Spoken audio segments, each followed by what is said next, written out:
Okay, so finally we are here in Chengdu City. I'm so happy right now, Sean, because this is my second hometown. It is your second hometown, and I've heard quite a bit about this during our 8 days on the road because Taoyuan is very proud of this area. I just wouldn't stop about it, right? I've learned that folks in Chengdu are laid back, they enjoy life, and we are out in front of one of the famous tea houses here in for a treat. But I want to start here.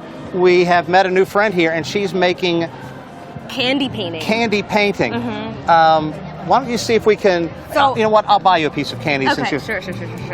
Yeah, okay. That's 51 for a dragon because that's the symbol of China. Symbol of China. And if our camera can just come to the back a little bit, we can see this wonderful artist melting the candy right here in this pot. So what we have is like a big, obviously solid piece. It looks delicious. What kind of flavor is on this? I'm sure you've had one of these in your days. It's just candy. It's got no flavor. But the gist of it is that you get a pretty artwork, right? Absolutely. Yeah. And look how, it's amazing to me in China. You can walk up just about anywhere, and whatever you walk away with, it's a piece of art. That's right. This dragon is coming to life before our eyes. And again, this really symbolizes this area. People come in here to be laid back, to enjoy, to take in the local flavor, no pun intended. And there's no better place to be than this park right here. It's called Renming Gongyuan, or People's Park. This is located in downtown Chengdu. You mentioned the tea houses. We got the candy painting here.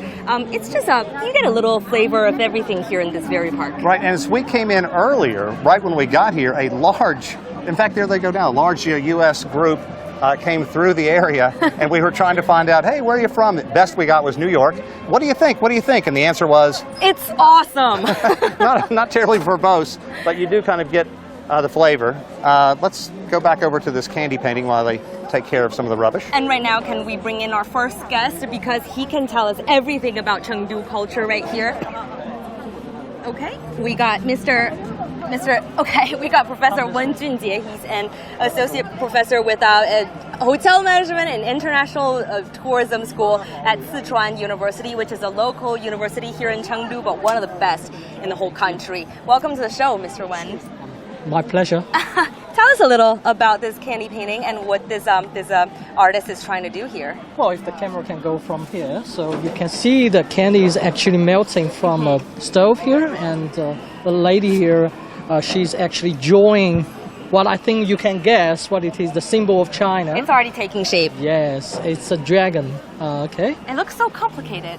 Yes. And tell us a little bit about this thing right here. What does this do? I would like Sean to have a try your lucky hand. You don't have to ask me twice. Yeah.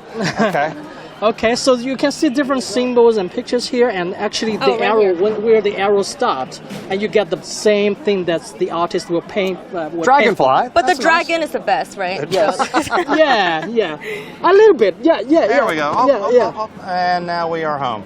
So there, that would have been the ideal spin. But what does that symbolize? I mean, is it luck, or will they make what you spin? Usually it's only exists in Chinese New Year festival, but these days it's kind of like a civil thing to do every day. You can see that, and especially for those kids in China Spring Festival, they will try their lucky hand to show, well, I'll be very lucky this year. So traditionally, it's really for the Spring Festival or the Chinese New Year, as you said before, at temple fairs, right? Yes, that's right. But right now, they exist all over the place, especially in touristy areas. And it's a untouchable, intangible cultural heritage. That's right. Yes. And we're really getting our money's worth out of this 50 yuan. She's doing an amazing job. 50 yuan is like how much? $7? Yeah, something like that. Yeah. What, 7? Yeah. So you have a PhD in tourism, and I find that fascinating. It really shows how important tourism is globally, especially here in China. Now, we saw a group of U.S. tourists come through. Is that common here in Chengdu? Yes, not just from USA. We got some tour groups from Europe, from Australia, from New Zealand, from Southeast Asia as well. Probably just saw one group today, but you'll see many maybe on the way later. And I think Chengdu became one of the top 3 destinations in China? Wow. The top 4. The top 4. Is that number 4 maybe? Yeah, the fourth. Or the fourth. According to the statistics last year. Okay. Look at this. Amazing. It's wonderful. And just look at some of the other things that she can do with candy. We got the wrap it here, and this is probably a lantern. Uh-huh. And this one is a, what is this? It looks like a yak or A yak, yeah, a yes. yak. And that one is definitely a panda with the bamboo. That one is a deer. And who doesn't love pandas? You should put that on a shirt. And it's neat how she's attaching the stick to this. I was wondering how that was going to be Yes. able to walk away with this. Absolutely. And, the magic will happen later. Though you can see how it go over. Wow. Yes.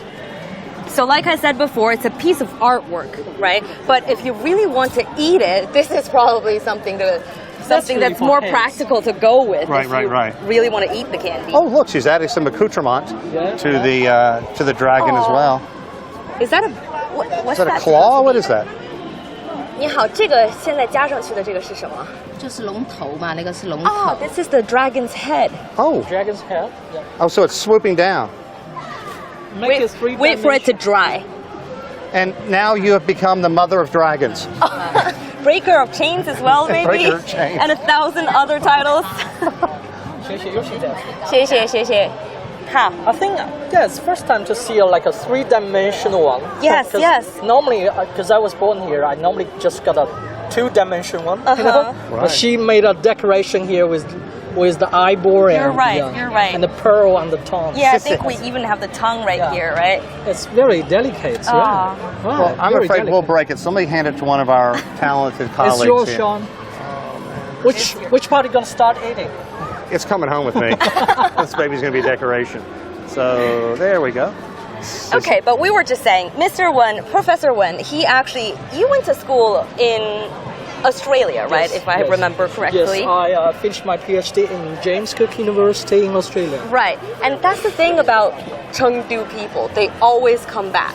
No matter where they go to school at, they always come back. You went away for 7 days, and I thought you were going to have separation anxiety. It had gone on so Why is that? Why did you decide to come back? It's because of nostalgia. And also I think, Chengdu is a very livable city. There's the entrance. Yes, we are here at the tea house.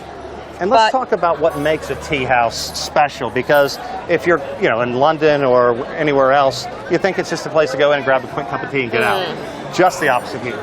Tell us about it. Well, I think when we seek from the history of this tea house, you can tell from the name. We can see the name, the writing in very drafted paintings in Chinese, but that means the sing of crayon. The sing of the singing of crayon. Yeah. Okay, so it's kind of like in a poem. And, It's very poetic. Yes, that's right. And you can see people here. I remember when I was a kid, and these chairs stay the same, actually. And now you can tell it's very traditional, made by bamboos. And people are very chilling here. No matter they are young and they are old, they are senior, but they are having their Chengdu lifestyle here. Right. It's midday on a Monday. You Yeah. can see not just older folks hanging out here, but also middle-aged ones and young people hanging out just at the tea house. And we saw some people playing mahjong earlier. We're going to see some of that in just a bit. But this was really a microcosm of what you see in these tea houses. There's just people everywhere. Some are eating, some are just reading the newspaper, like this charming lady here. Everybody has some tea in front of them and known for the wonderful conversation first. And tea really isn't the most important thing right here. It's the environment that's the big draw for many people, many local people here. But right now we got our... I was just going to say goodbye to our first guest. Yes, but he's going to come back to us Okay. just a little later. So thank you for joining, Professor. Okay, guys. Guys, so we have a couple of new guests now who are going to be joining us as we move ahead. I first have to introduce Alberto Lebron, and thank you very much for joining us as well. And also our good friend Lu Baochang. Mr. Lu, thank you as well. I guess I'm going to sit down and grab some tea as well. Please, and let me pour you some tea. Oh, they're very kind. Alberto, bienvenido, señor. Oh, muchísimas gracias. Your Spanish is pretty good. Un poco solamente, lo siento. Sean, see, I think you're just jealous that I was speaking local dialect with Professor Wen just now. Yeah, exactly. So now I can slip in a little word here and there. Firstly, gentlemen, welcome. Let me pull this over just a smidge so I can reach the microphone across to you. And Mr. Liu, I'd like to start with you. Tell me a bit about this. Do you enjoy coming to a Chengdu Teahouse?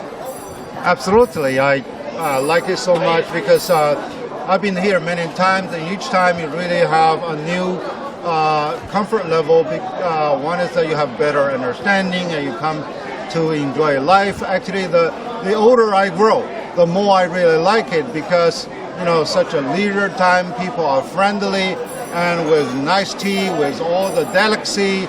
And now I need to learn more from the Beijing style of mahjong and into the Chengdu type of mahjong. I know that there are a lot of tricks over there, but I think it's a very enjoyable one. You see that in the upper stairs when we were having the lunch, people were playing mahjong beside us. So, you know, I would like to be part of it. It's really enjoyable. I now know what she's been talking about the whole time, the Chengdu lifestyle. When it comes to mahjong, this is the capital of that. And here we actually play what's called 血战到底, which means to the last blood. Right. That's a type of blood. But that's a type of a mahjong. But Alberto, let me go to you. Tell me about your connection with Chengdu City. Well, actually, this is my first time here in Chengdu. But I heard you have family here. And I have family in Beijing. I have Chinese family and Spanish family as well because I'm happily married. But my first time here in Chengdu, something that caught me in surprise is the way of life. You know, today is Monday in the afternoon and lots of people here are enjoying life, playing mahjong, drinking tea. And it is like everybody is on holidays, right? So this is something caught me in a very surprise. I think there was a bit of a misunderstanding between me and my colleagues because I thought you had family in Chengdu. I didn't know that this was your first time here. Yeah. But first of all, welcome to Chengdu, my second hometown. I'm very proud to be able to show you the culture and the people here. We actually have a little performance arranged for us. I am excited. I saw this. It's known as the Kung Fu Tea performance. So gentlemen, excuse me if you one join us second. right now. We need to allow. Okay.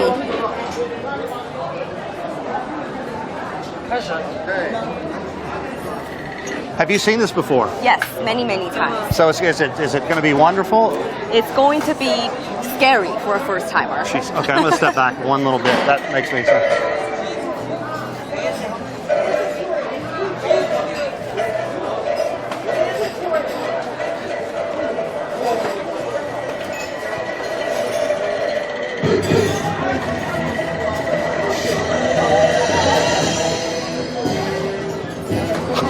Oh, wow.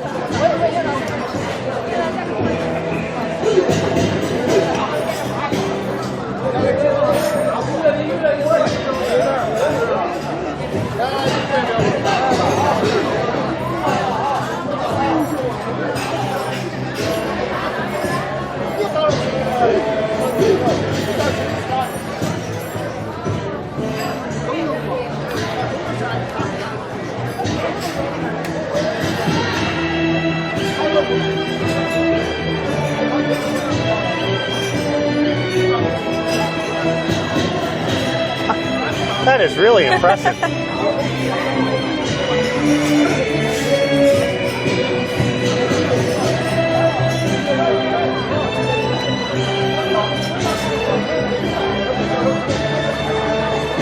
Very accurate.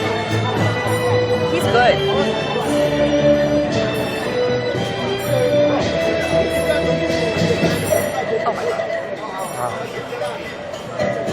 If I had $1 for every mobile phone now taking pictures. You'd be a rich man.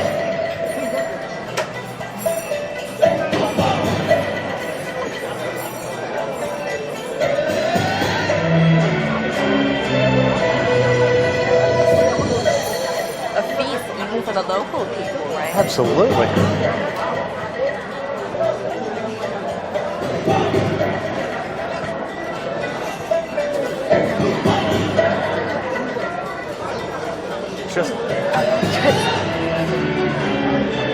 There is a sea of people now that have crowded in here, but in keeping with the Chengdu, everybody's calm and enjoying it. Oh, wow. Right now, I'm a little hesitant to ask our cameraman to pan the camera so that we can see see the We want to see this, absolutely. This is just.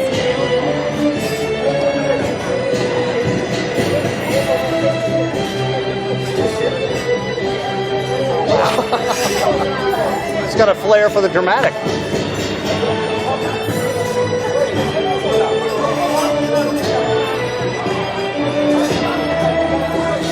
Wow.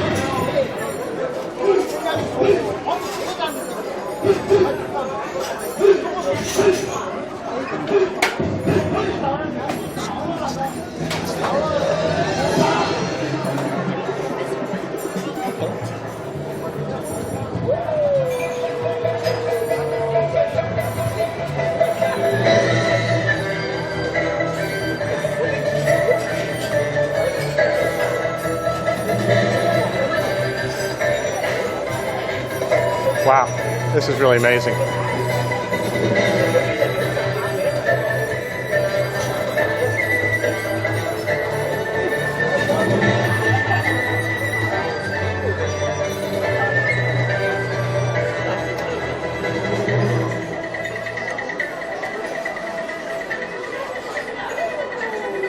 It's getting a little low on water. Unbelievable.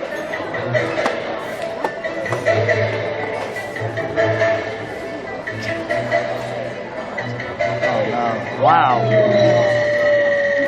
That's impressive.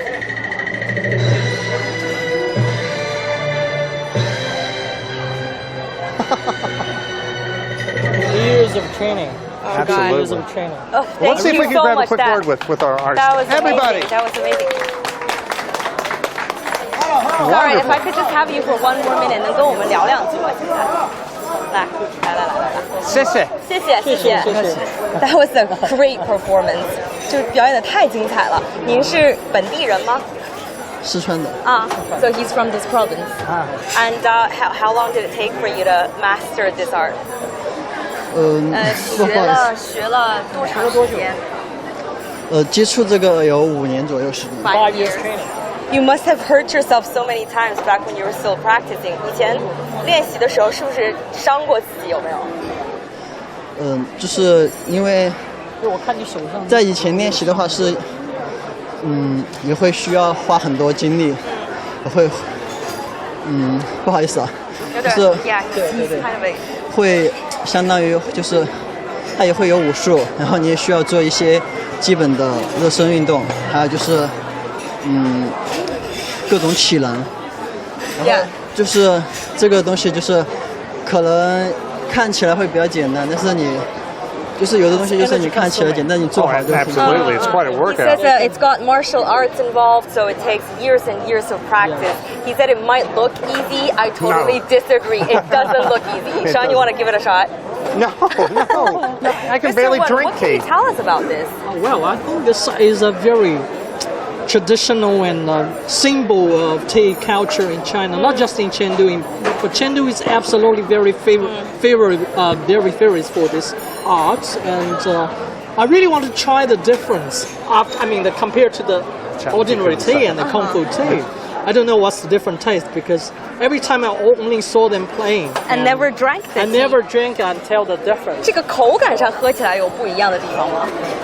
是这样的，就是最开始的话，它这个是由这个来的，这个是实用性。Okay. 然后随着就是时代 This 改 is 进， more of a performance art. It's not 以 about. 前就比如说我们在弹事情，可能我用那个过来蓄水就不方便，就可能会有隐士啊，就是，然后现在我们可以就是比如说增加了一个观赏性，然后它也可以就比如说我们在这边可以再蓄个水，就是从实用性演变到观赏性，而且像我们茶馆。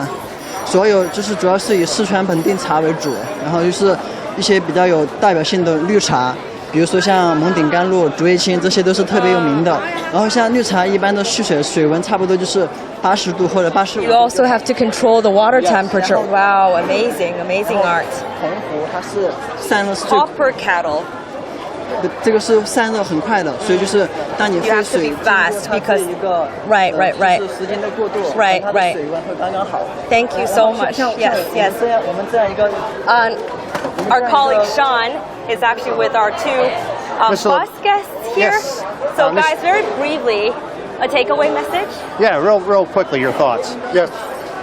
Well, it's really amazing that you can perform the simple, tea service in such a dancing lifestyle. You can really sell a ticket for it. So, people are able to find such a leader, such a sort of expressive way of delivering service is really something that is there to add value to the entire tea. It's not really the tea you are drinking, it's the performance. It's very much integrated a level of hospitality over here. And the fact that they are able to do that because people have time to sit here and enjoy. If you are here in a rush and then you wouldn't have the patience to look at this type of performance. So it really speaks to the Chengdu way of life. You're like me, probably the first time you saw this. Yes, I got impressive. It's been an amazing performance, and as Professor Liu has mentioned, happy lifestyle, tradition and culture cannot be measured in GDP, and this is a very valuable asset in China. Culture and tradition makes a country great.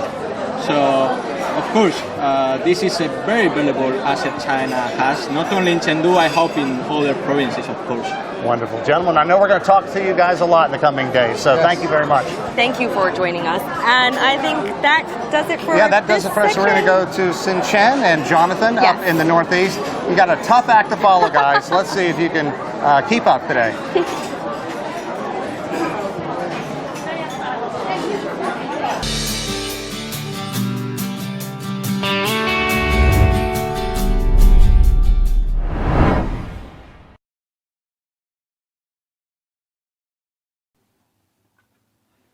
Hey guys, it is so good to have you with us again. We are in northeastern China. We have arrived at our next destination. We're in the city of Jilin, and we are sitting outside the city's newest attraction. It is pretty cool. You see the rings there? This is an Olympic training facility for cross-country skiers. It is sunny, it is bright, it is beautiful outside, but inside that building it is freezing, because what makes this place special? It is an indoor cross-country ski track. Pretty amazing stuff there. It is, and it's a long name, right? And it's called Beishan here in Jilin City, and the Beishan ski resort, and is at over some $150 million have been put into this complex. And in fact, my colleague Feng Yili is inside of that resort, and now it's with a group of children who are learning how to ski, and let her to take over, right? Yeah. Take it away. Yeah.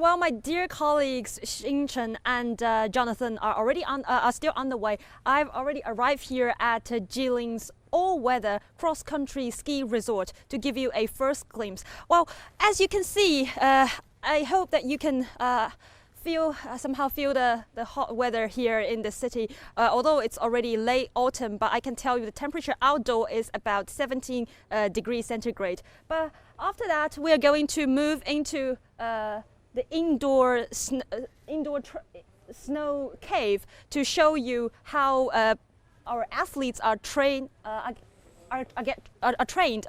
this place. So I think I'm already fully prepared with my winter clothes on, but I need to find a coach to teach me how to do all sorts of things from getting prepared.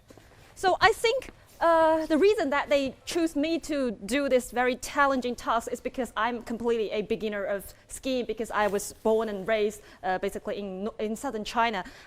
钱教练您好，跟我们观众打声招呼。So this is my coach today, Mr. Qian, who has a rich experience of over 3 decades of teaching children and teenagers to ski.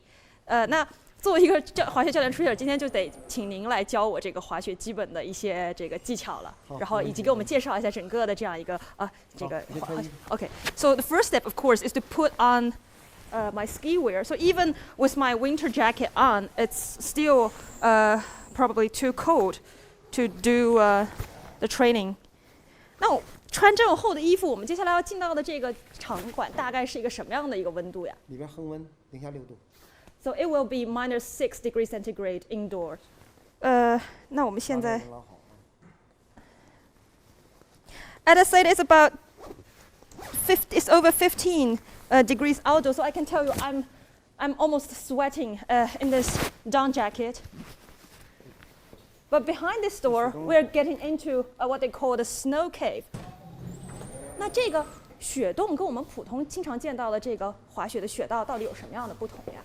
它这雪洞本身啊，是夏季嘛，我们为了迎接冬奥会，备战冬奥会，然后呢，特意啊把这个原来那个防虫洞，改扩建成了一个雪洞，就是为了弥补我们国家越野滑雪项目短板，国家为了备战冬奥会，特意修建这个雪洞，让它这个室温雪、恒温，这样自然雪，它这个温度变化比较大嘛，湿度也很大，是这样的。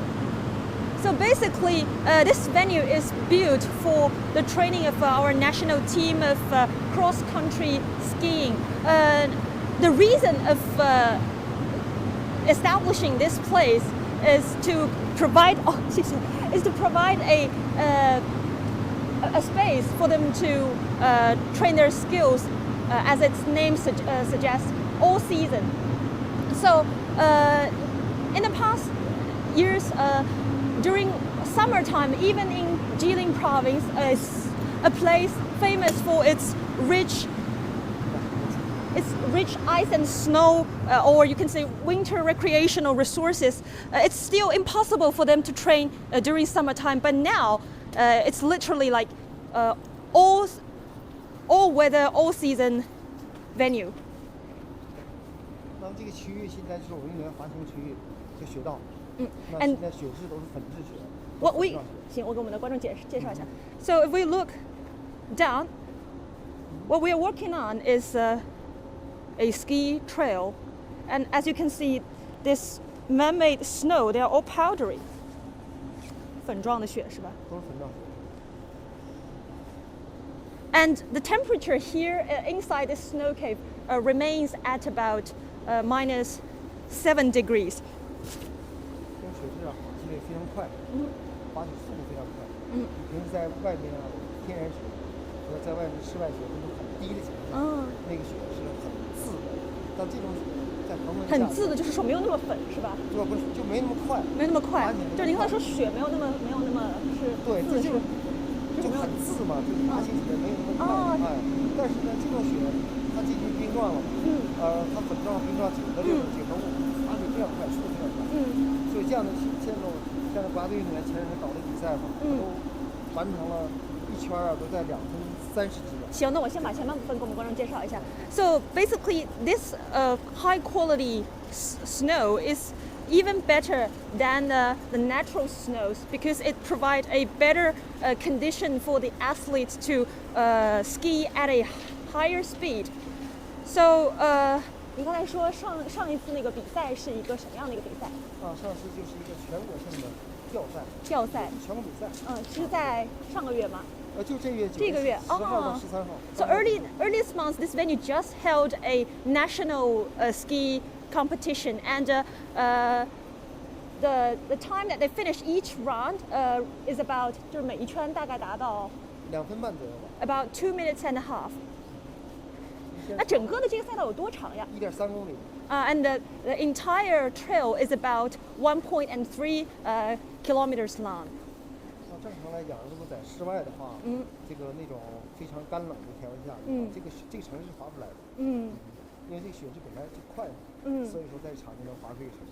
And my coach said, if it's an outdoor space at a very dry and cold weather, it's not very likely that they can reach such a high speed.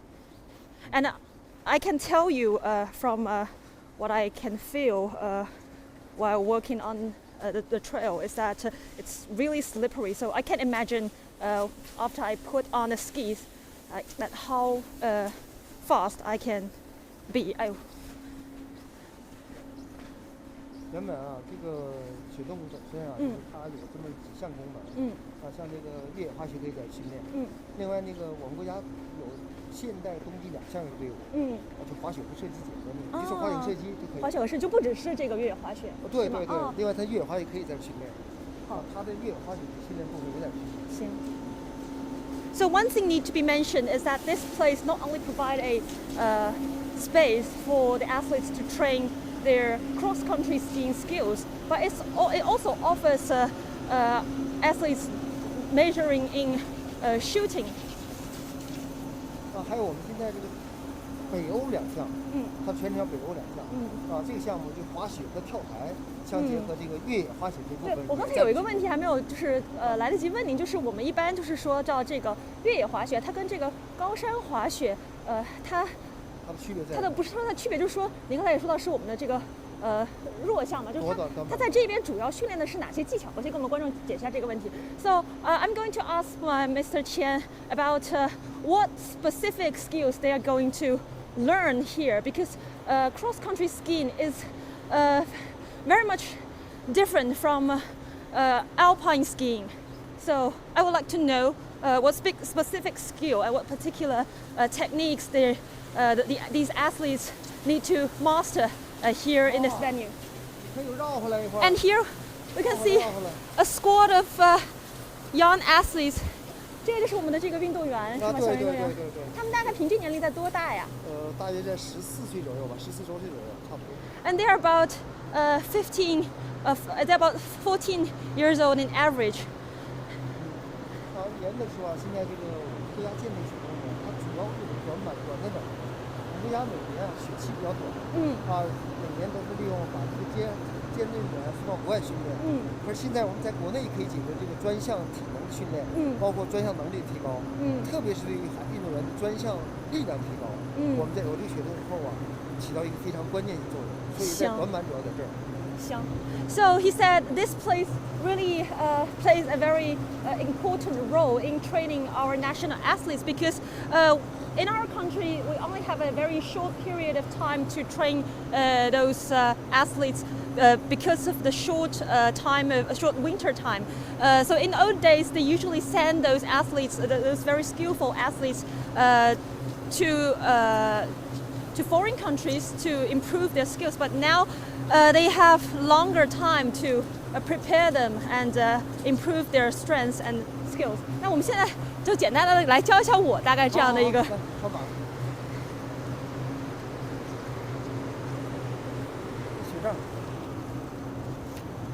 这个前边吧，有个横梁，你就手摸一下。And after seeing those very skillful players, I'm going to start as a beginner to learn how to 扶着你的肩膀 how to master basic skills as a skier. So the first step, of course, is to put on the skis. 脚跟是可以动的。对，没上去。啊，抬脚跟，抬脚跟。好，可以了。你可以试一试脚跟是可以动的。And this is how you wear your skis. 对，可以动起来，脚跟可以抬起来。对。然后呢，你再滑行的时候。然后我需要戴上手套，是吧？ And put my gloves.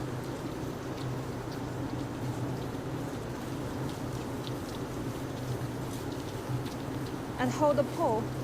用雪杖从底往上穿，然后往下抓。对，是这样的。往下抓。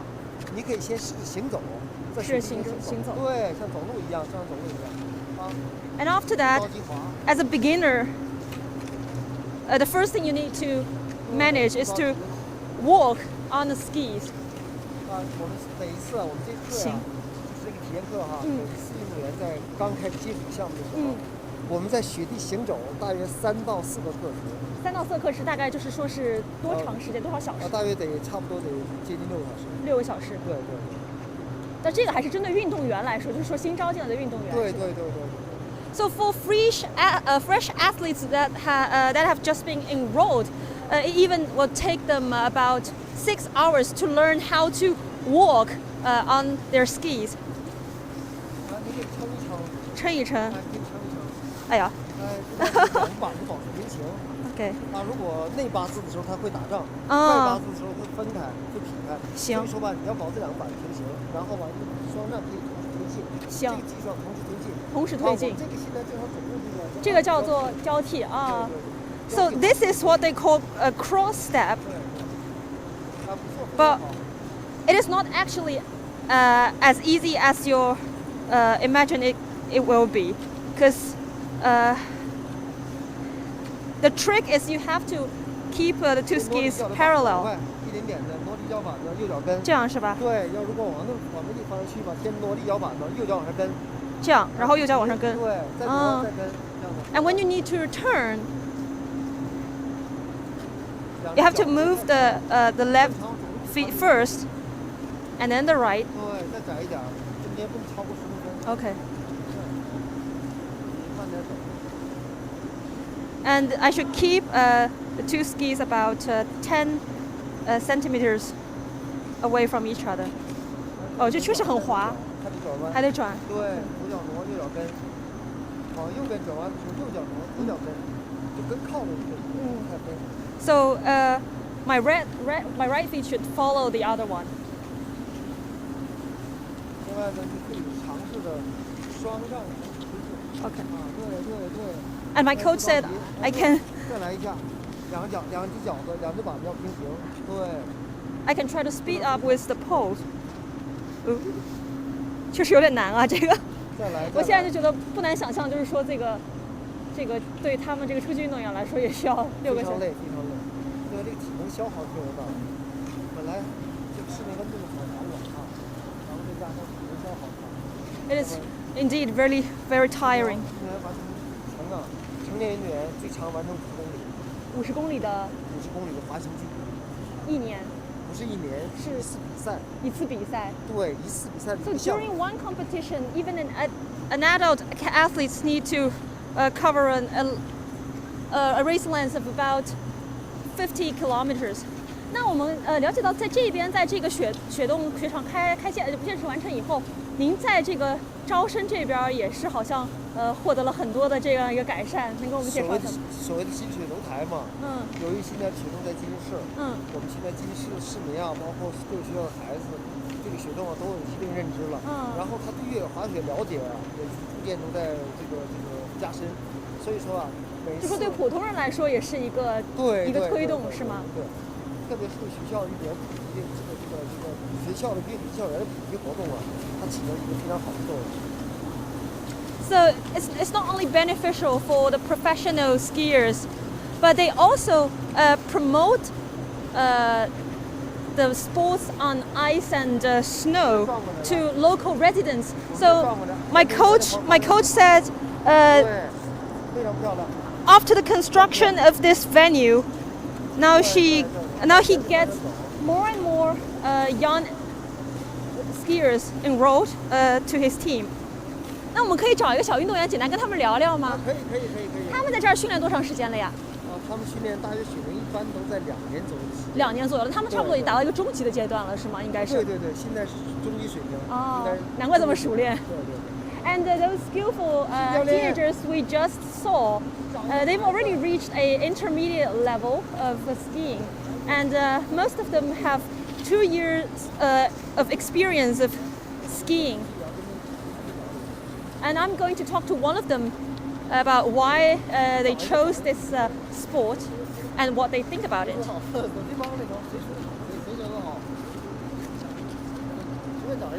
你随便跟他们聊就可以。行，好吧。哎，小妹妹，想问一下您，您这个多长在这个学习滑雪多长时间了呀？3年了吧。And this girl has learned how to ski for over half a year. 那您当初怎么会就是决定就是说来这个滑雪？是因为就是说周围的人都现在就是说会做这个运动，还是说是喜欢这个？就是特别喜欢啊。So for her, it's just she really loves skiing. 那就是现在觉得在这儿训练辛不辛苦呀？挺辛苦的。And it's hard work for her. 那你觉得以前也是有这样的一个环境给你，就是说这个滑雪吗？还是说是因为有了这样一个场馆才决定到这儿来的？对。那以前大概是一个什么？就是还是说是在野外？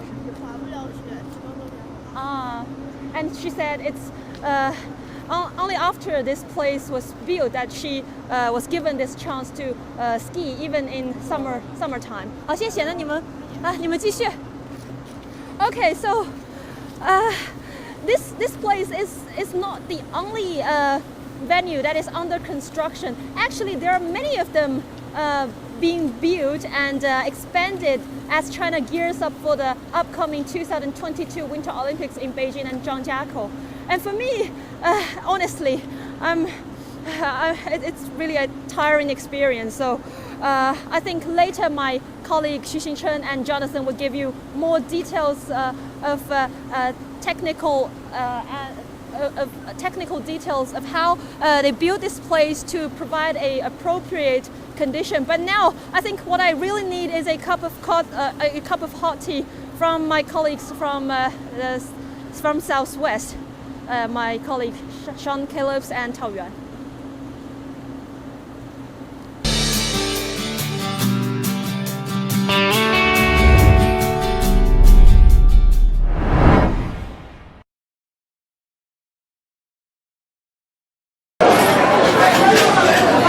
How about that, Sean? Great. A tea house in Chengdu. I didn't have a chance to tell you. A tea house is like a small society in Chengdu. You get to do everything. You get to do matchmaking, you trade goods, you settle family and neighbor disputes. It's just everything goes on in tea houses here. As long as there's a smile, it's all good. It's wonderful seeing all these people come through here. And I'm actually going to sit down and try something a little bit, and then you're going to talk to our good friend, Professor Wen. Yeah, here sure. in just a minute. But tell folks Professor what I'm going to go Wen, through. thank you for joining us again. And tell folks what I'm doing. Why don't you tell folks yourself, Sean? Okay. Are you excited about this? I am, but I don't know much about it. This is Master Shui. He so- has been providing ear cleaning for 28 years. He's got the credential down here that shows that he is one, and there are a handful of these gentlemen making their way through. So I'm going to sit down.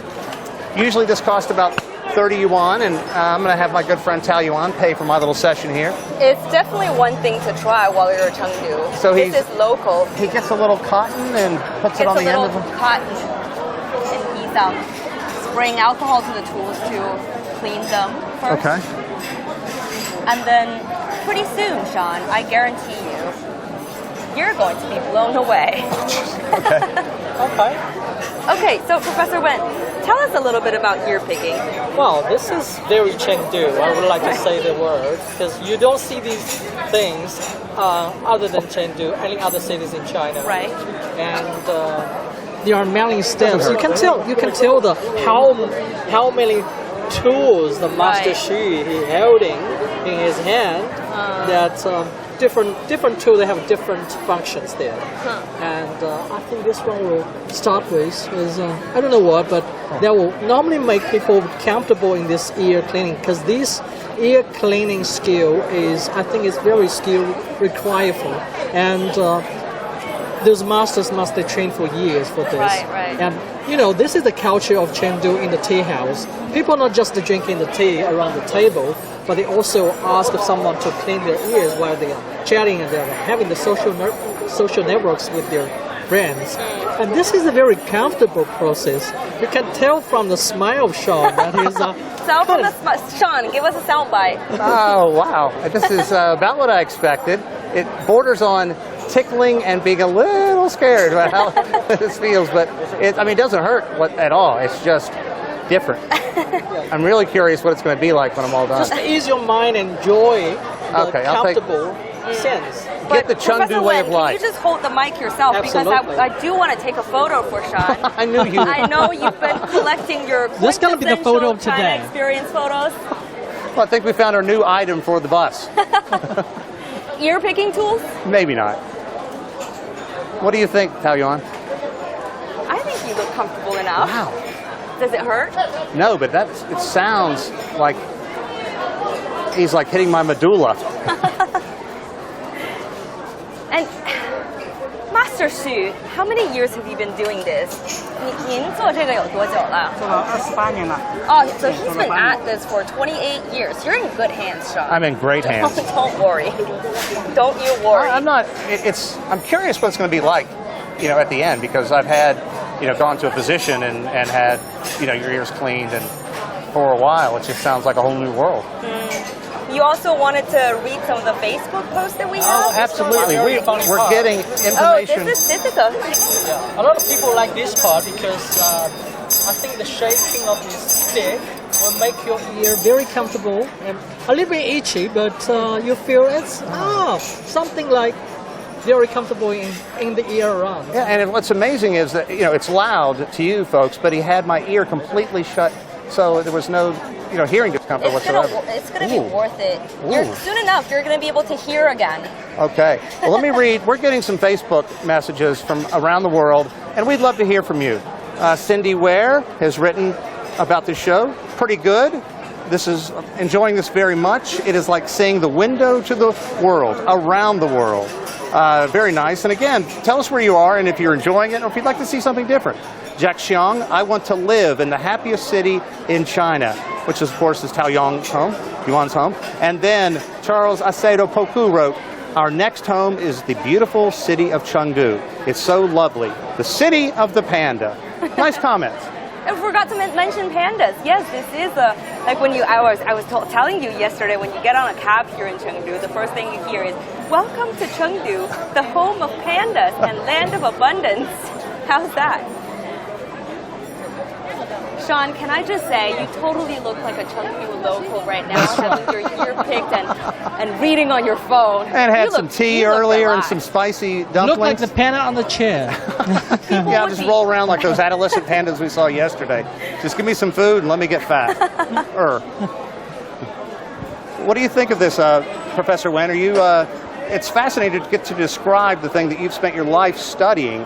And I asked you earlier if there were, wow, that's a different feeling, if there were any perhaps elements that work under the radar in terms of tourists, but it's just like everything else. People come here because they want to see historical items and they want to be entertained. I think people come to China, including my hometown Chengdu, is also to experience different travel experience, such as what you are doing right now, because you didn't see any other things around the world other than this. And I think for the people, especially the travelers and tourists around the world who come to the western part of China, yes, they want to see the authentic China.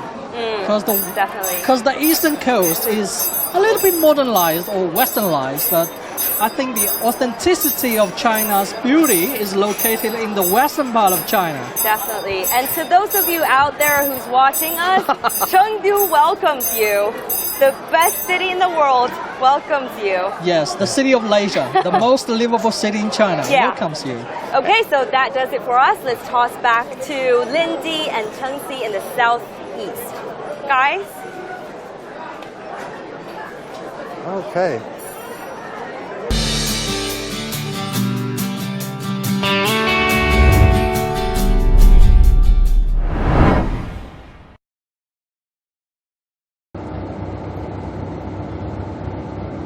Hi, Sean and Taoyuan. I hope you enjoyed your ear picking.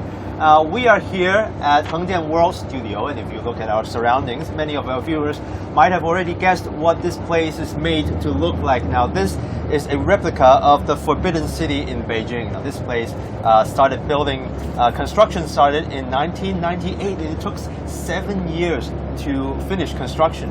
And the total investment, according to the developer, reached over $100 million. Now, this is the biggest set in Hengdian.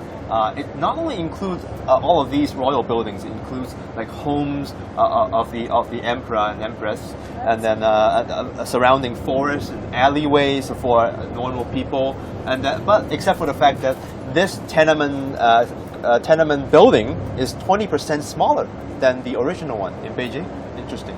So this place is responsible for over 100 films and TV shows produced in China. It's incredible. It's actually very much like the Forbidden City in Beijing. It's an incredible replica, right? I mean, I recognize this from the time that I visited there in Beijing. Now, of course, if you can't afford to, rent part of these sets or work from here to make a big film, a lot of filmmakers are turning to low-budget short films. They're known as micro-movies here in China. Well, our reporter Xu Mengqi is exploring this industry a little closer. She brings us a look now at how these films are made. She's live with us from one of these studios here in Hangjian. Take it away, Mangqi.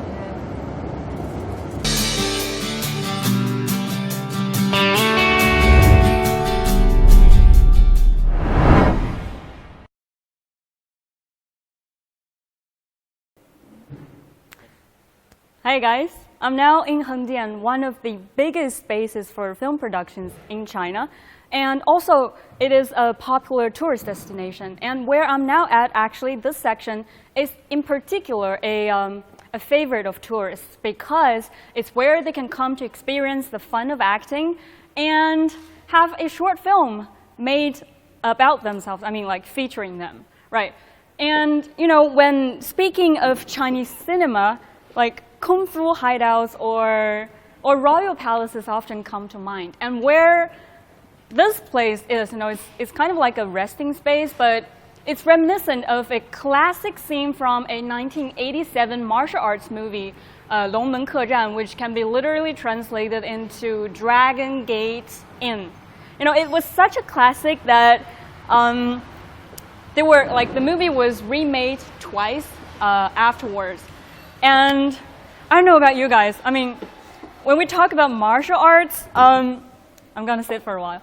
When we talk about martial arts, it is like, it's what my generation and probably previous generations of Chinese grew up watching, you know. It's so intertwined with our childhood memories. Like, literally, it is what we grew up watching. So every child, I guess, once had a dream of being a what we call 侠士. So that would be the equivalent of like the chivalry spirit in the West.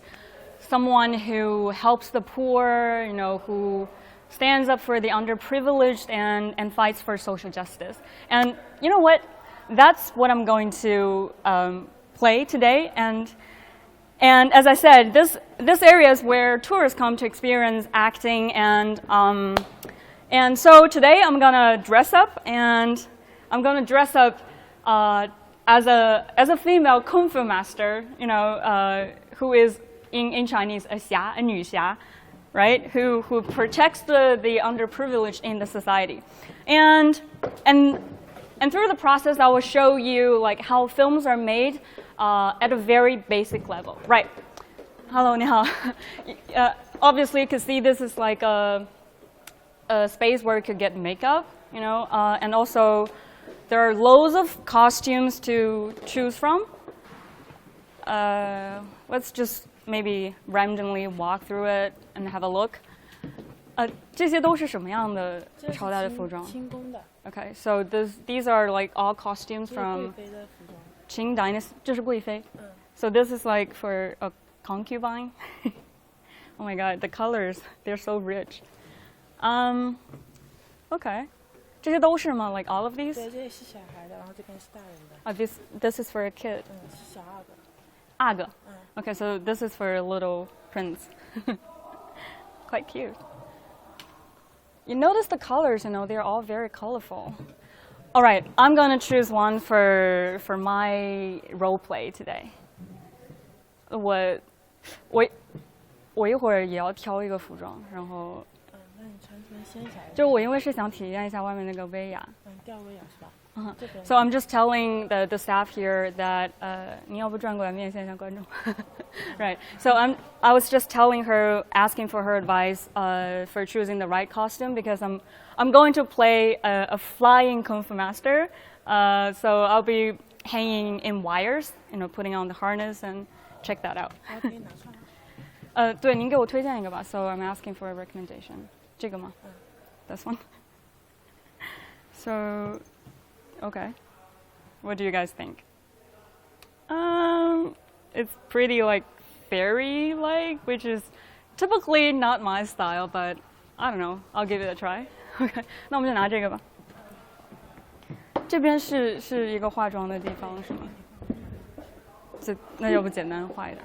Okay. So I'm going to briefly put on some makeup. This is like a standard, I guess, package for tourists who come here to experience. 这是画什么眼影？ Okay, I'm gonna put on some eyeshadows. I'm not really a big fan of heavy makeup, so 就淡一点就好。会 Asking for some light makeup. 这个妆是给那个就武侠剧里面会化的妆吗？对，他们就化这种特别淡的妆。Okay, so the lady here says, in kung fu movies or martial arts movies, they usually don't get really, they get light makeups. Right. Oh, I forgot to tell you guys, if you have any questions, or comments, send them in anytime. I'll check that out. And I'll try to answer your questions as much as possible. Oh my God, I'm getting excited.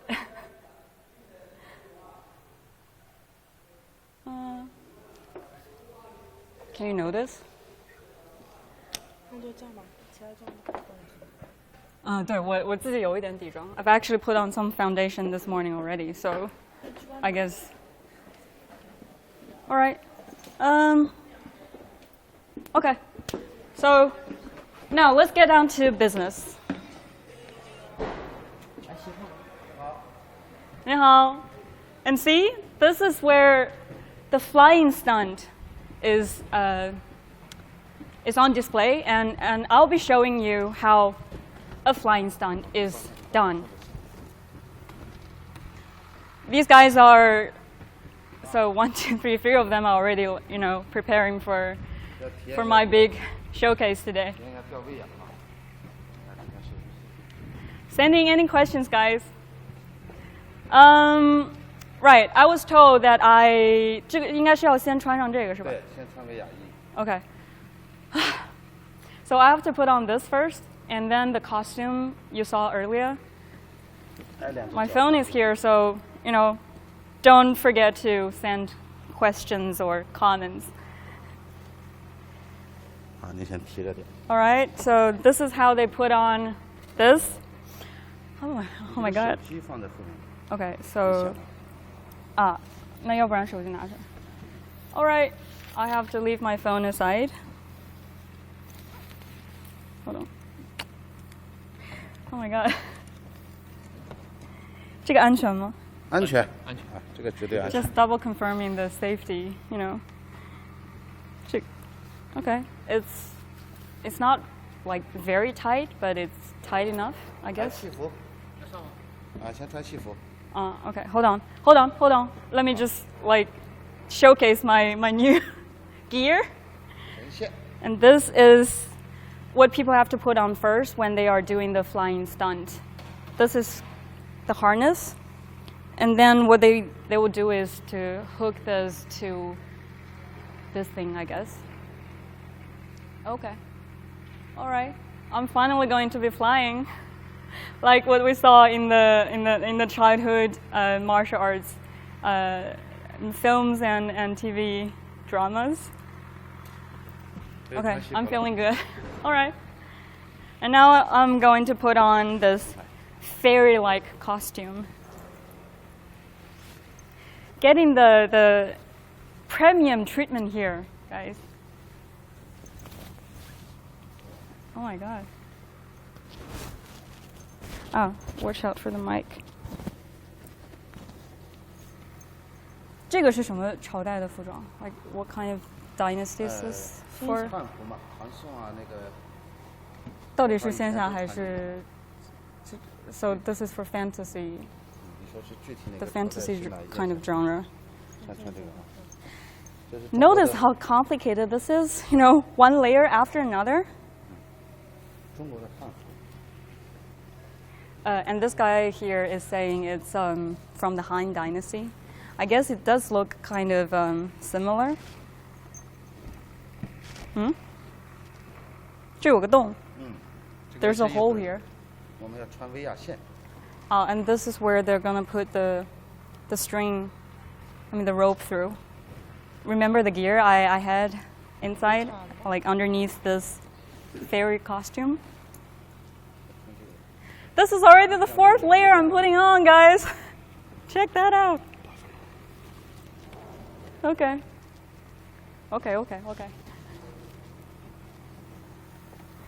How do I look? Tell me. Send some comments, leave a comment. 好，接下来我们把这个威亚先给你 This is 套 my- 好啊，来。 Oh, right there is the screen. Right. I guess you've noticed this is a green screen, so they will be putting on some special effects. 你到这里。 And here is the pad for safety, protection reasons, whatever. 这里有个洞。有什么洞? Oh, right. There's this hole in my clothes. 我一会儿是能看到那个特效，就是实时生成，是吗？可以的。 And we'll be checking out the real-time rendering. They'll be switching. They'll be swapping the background. So right now, what you see is a green. It's a green background, but they'll be, 这个在中国你拍这个武侠电影 putting on something else as a new background. 阿健，在中国干什么？拍武侠电影，它这个戏服都要掏2个洞。 Oh, okay. So this guy is my direct here, and he's saying that when you are doing the martial arts movies in China, all the costumes you wear actually have this kind of holes.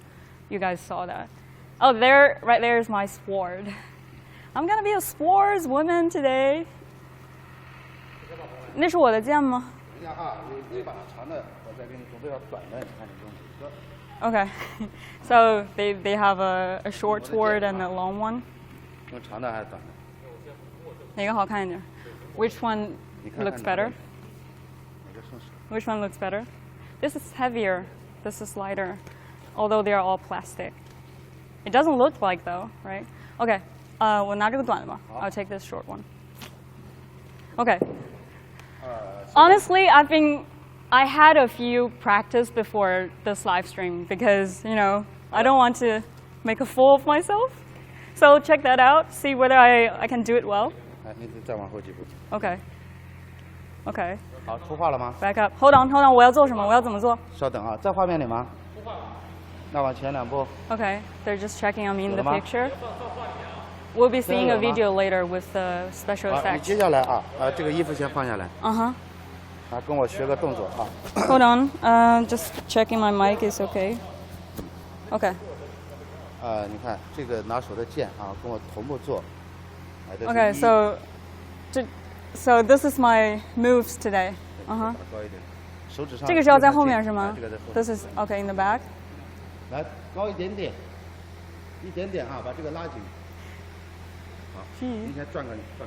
Uh-huh. 转个圈儿。对。啊。再转个圈。 This is so long. Okay. 还得再转一下。Okay. 好，现在我们学一下这个出剑的动作啊。出剑会来 how you use the 第一招 sword. The first move. 眼睛横一点。横一点是什么意思? Like I have to be 瞪着对方 fierce. 我要杀掉他，然后2。再这个手高一点。剑呢，剑45度角这样的啊。 Okay. 冲出去。啊，一会儿我喊1和2，你完成这2个动作。 Okay. 听到我喊3， We kind of have to hurry 我 up. 们的威亚起飞。 Okay. 都明白吗？我们可能要快一点。好，来。 All right. All right, guys. I'm doing 对 this. 啊。我几步起飞? On 你 which 提到 do I? 3，你就做好起飞。 1、2、3. Okay. 对。 Okay. 好，来准备。 I'll be beginning from 3. 往前一点点。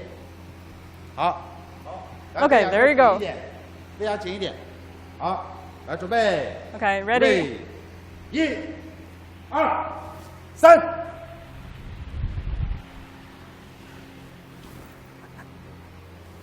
Oh my god! I'm flying! How do I look? Okay.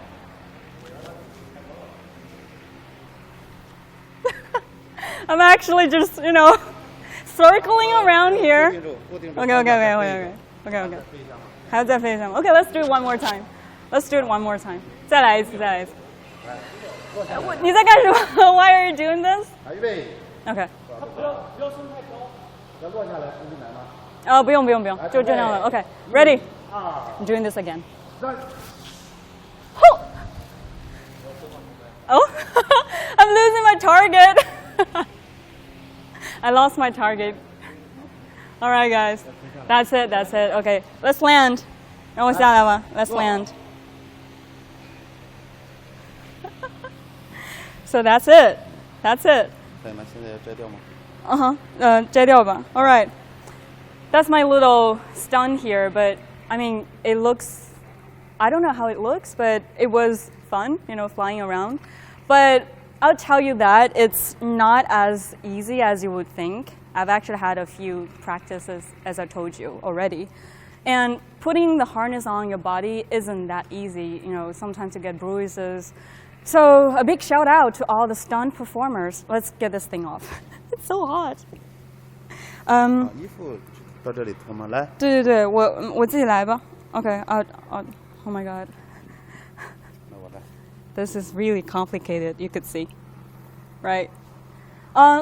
Let's check out the final. Let's check out the final video. 要看一下啊。我们去那看看，走。我同时脱一下这衣服。要脱掉吗？嗯。OK， 要不然就这样吧。OK。看看 ，Oh my God， Oh my God， I look like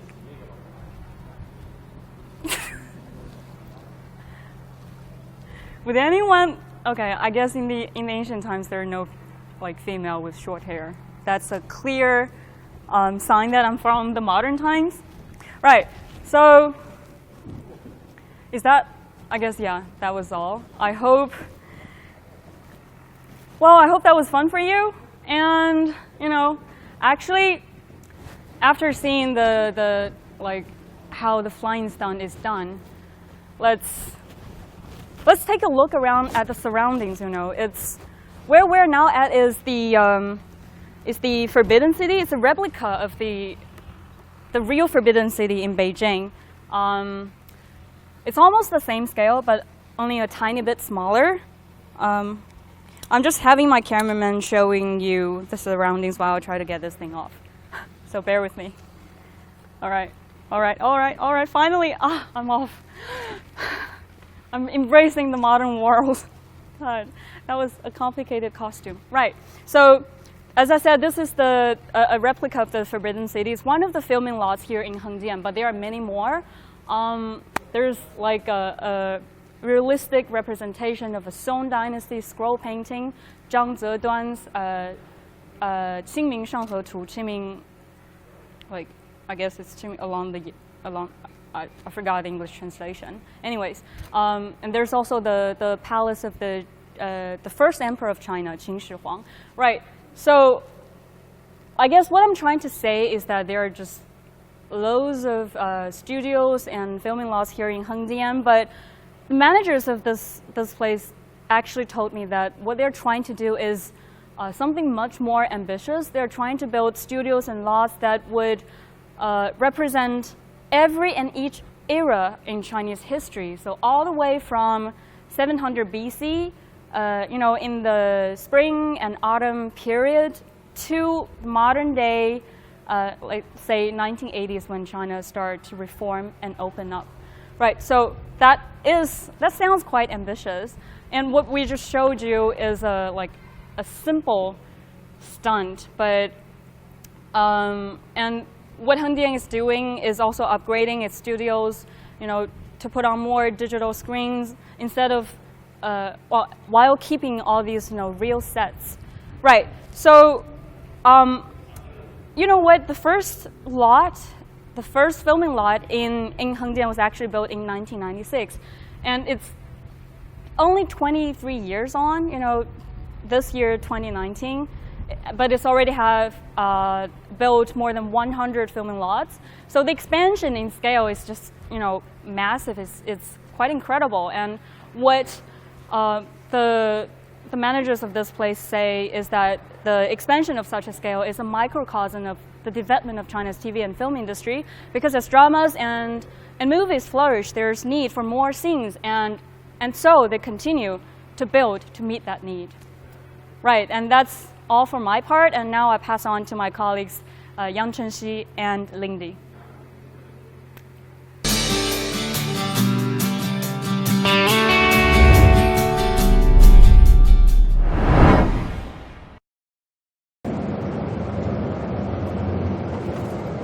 Thank you, Mengqi. That was amazing. It must have felt great to be flying above the cloud. Isn't acting fun, Lindy? It does look like a lot of It fun. does reminds us of that surreal experience an hour ago playing the Emperor and The Empress. Emperor, I swear, if you're playing an assassin, I have to call my guards, right?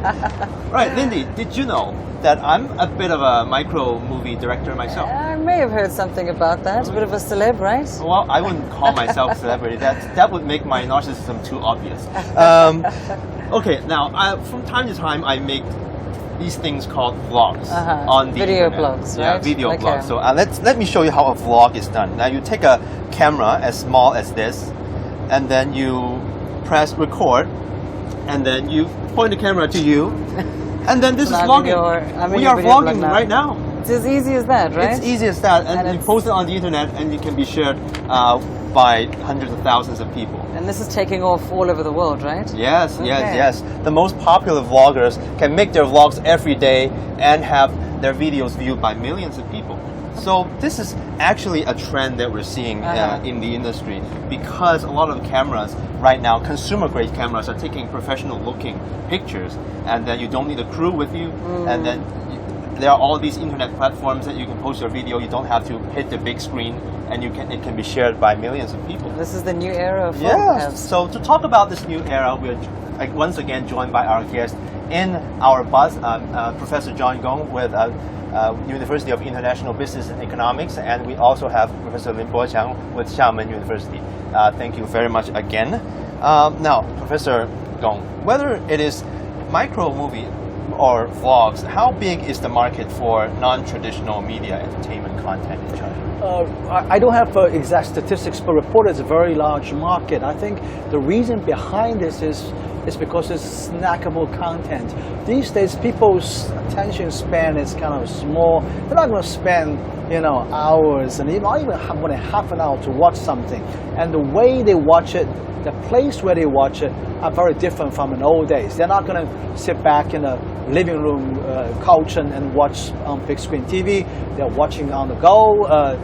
They take a few minutes off and what's called a snackable content. And this kind of a platform is very ideal for that kind of video content.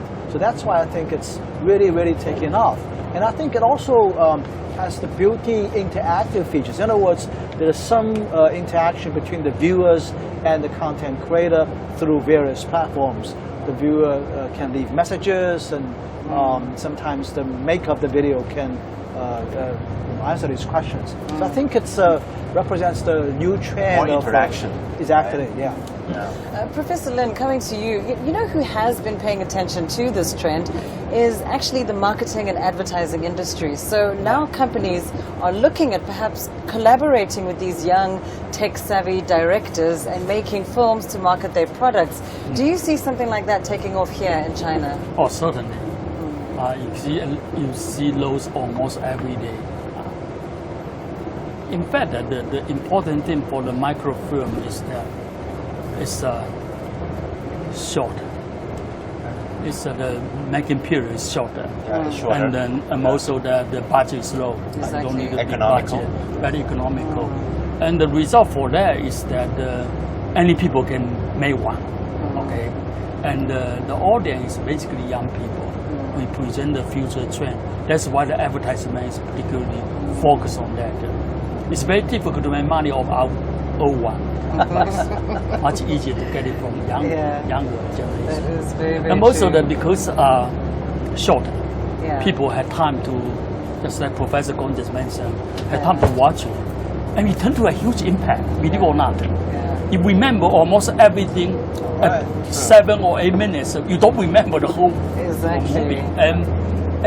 And therefore it become the good ones, a huge impact on almost across generations. People keep talking about a particular small ones, and we'll talk about the details. But in the larger movie, you won't be able to do that. So true. And of course, the microbloggers such as yourself, or vloggers such as yourself, come with your own audience. You've got your own followers. So of course, that's another advantage for brands, right? Is that you bring an audience to them. That's true. Well, we will leave our discussion there for now. Of course, we're still going to carry on exploring Hengdian Film Studios, and who knows, we might be rubbing shoulders with the stars. Let's hand it back to you guys over there in the southwest. Back to you.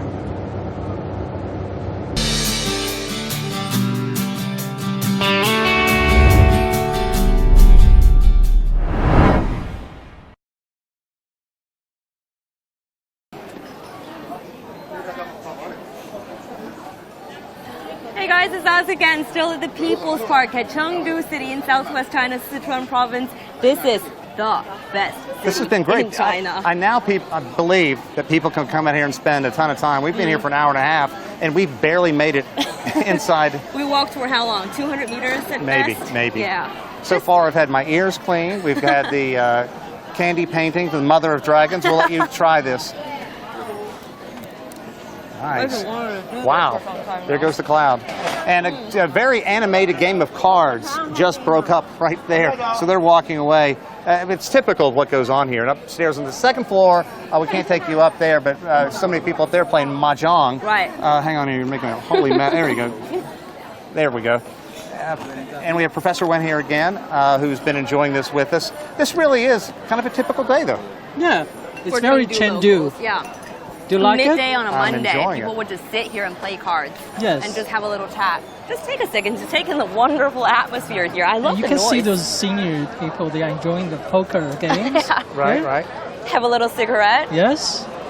And this could go on for hours. But we have one more treat we want to introduce people to. Tell me about this local treat. Okay, so we have about 4 more minutes left for us, but we do want to talk about the food in Chengdu because that's what a lot of people come here for. That's Just right. for the food. And this gentleman here is one of the masters. And this is one pretty representative local snack called the 3 cannonballs. Cannonballs. And why is that? Where does it get the name from? Now You'll here's- find out. What is this? I think this is just oil, right? Yeah, I No, think the it's sticky rice? Yeah. This is sticky rice. sticky rice and oil as a lubricant, I think. And wow, he just makes 3 balls very quickly. Yeah. And this is like a serving of ping pong, amazing. right? Oh. Awesome. And then what happens? And then I think we're supposed to. I think he's going to do it one more time for us. Okay. Yep. All right. I think one more time. Yep. Yeah, and so this is a pretty inexpensive, what is it, like $1? Like 71? So I think this is not just about the food, but also. Oh, absolutely. But I'm just saying it's so. I think it's a very entertaining way of serving food because I think Chengdu people like to add some elements, especially entertainment, Yeah, into of course. making the food and yes. tasting the food. I think Chengdu food or Sichuan, and then I think you're supposed to mix it up in this paste. I think this is Professor Wen, you probably know this better than I do. I think there are soy powders and the sesame powders. Okay, soy and sesame. Yep. And then that's brown sugar, right? That's brown sugar. Yeah. That'll fill you up. That's a local dessert. It's here. really filling. Yeah. And now we owe this gentleman 71, which I'm sure our money people will take care of. Thank you. even That's as like we speak. $1 for these. 谢谢. 谢谢. Okay, want to give it a try? I'll hold this, you hold it. Sure. So, okay, each of us can have one, right? Sure. And again, you have a PhD in tourism. What have you learned? Tourists want to come to China. I think the most important reason these days, especially for many foreigners, are the gastronomy. I mean, the good food here in China, like the one you're holding. No calories in my hands. We'll try this. So you were talking of the gastronomy tourism. Yes. But people want to come for the reasons you might think. They want to see the history. They want to relax. They want to find out a bit about the world. Yes, they want to enjoy the local delicious food as well. Yeah, some come here. Okay. Some come here just for the food. Excuse me. That's right. And let's not forget about the hot pot. I can hold it for you. You want to try one? Sure, I'll try one. Now, I'm not the only one. This will be the last thing I say before the end of the show, so it's been nice chatting. Do you like the local dessert here? That's about all I can get out. Right, okay. I'll let you two take it away. Yeah, so a little spoiler alert for tonight. Mr. Wen is going to be joining us again. We're going to go to one of the most iconic places in Chengdu. It's called the White Narrow Alley. Why, we're going to find out tonight. But it's going to be a fun day, so definitely stay tuned on CGTN. I still have I still have food in my mouth.